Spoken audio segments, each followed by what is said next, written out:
So, ang akin naman, no, how do we share the good news to people? Ako kasi, naniniwala ako na ang pag-share ng good news o mga salita ng Panginoon is a sign of love sa kapwa mo. Lalo na sa mga kaibigan ko, no? I tried my best na kahit paano mapakilala si Jesus Christ sa kanila. Kasi sa panahon ngayon, lalo na sa mga taong naging successful sa buhay na iba ang kanilang pinaniniwalaan, na parang matatakot yan pag nag-iba sila ng paniniwala. So, galing din ako dyan before, na parang ayoko muna full born again na Christian ako, pero ayoko muna kasi daming bawal eh. Alam mo yan, daming bawal sa born again, hindi ako makakapaggawa ng ganito. Parang parang nag-i-enjoy pa ako sa scene that time. Na parang ayoko muna kasi daming bawal dyan. Pag nag-born again ako, hindi ko na magagawa itong mga to. Which is totoo na nangyari. Ganyan ang katwiran ko dati. So, parang ganun din sila eh. Nagigets ko sila na parang ayaw pa nila nakilalanin yung Panginoon ngayon. Kasi, okay pa yung buhay nila ngayon eh. Okay. Hindi. Naging ganito nga yung buhay namin. Naging successful kami na hindi kinikilala yan si Lord. Or kulang lang kaalaman nila tungkol sa Panginoon. Tapos ngayon, bigla na lang kami magbabago or makikinig sa'yo. So baka mamaya natatakot sila na baka mag-change yung kanilang mga sinapit or sinasapit sa buhay. Yung magbago yung kanilang yung swerte or luck. Ganyan yan eh. Yung mga naniniwala sa swerte o sa mga ibang pamahiin. Kaya, para sa akin, hindi ako parang magpo-focus doon sa ganoong tawag dito, dahilan nila. Kasi, pag doon ako nag-focus, parang baka tamarin ako. Tamarin. Ang nangingibabaw kasi sa akin yung pagmamahal. Yung love.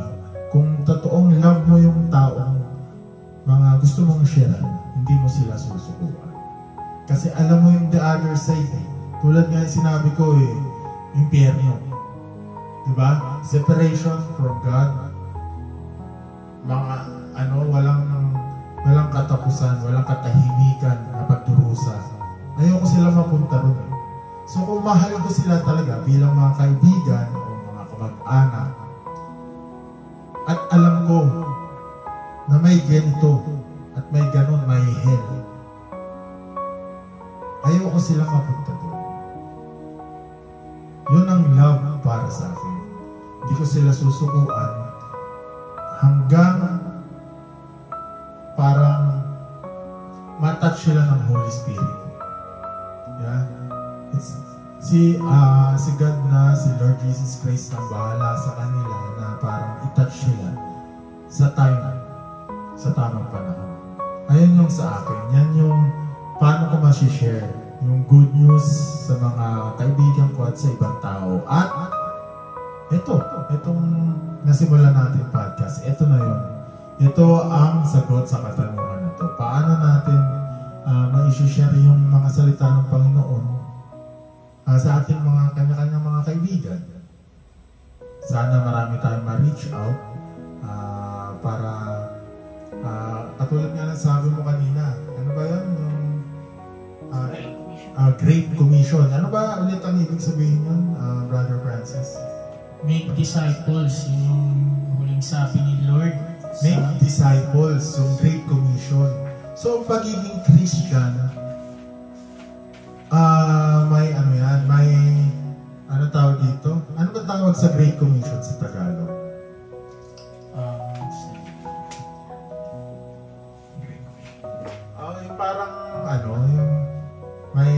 responsibility ka bilang Christian?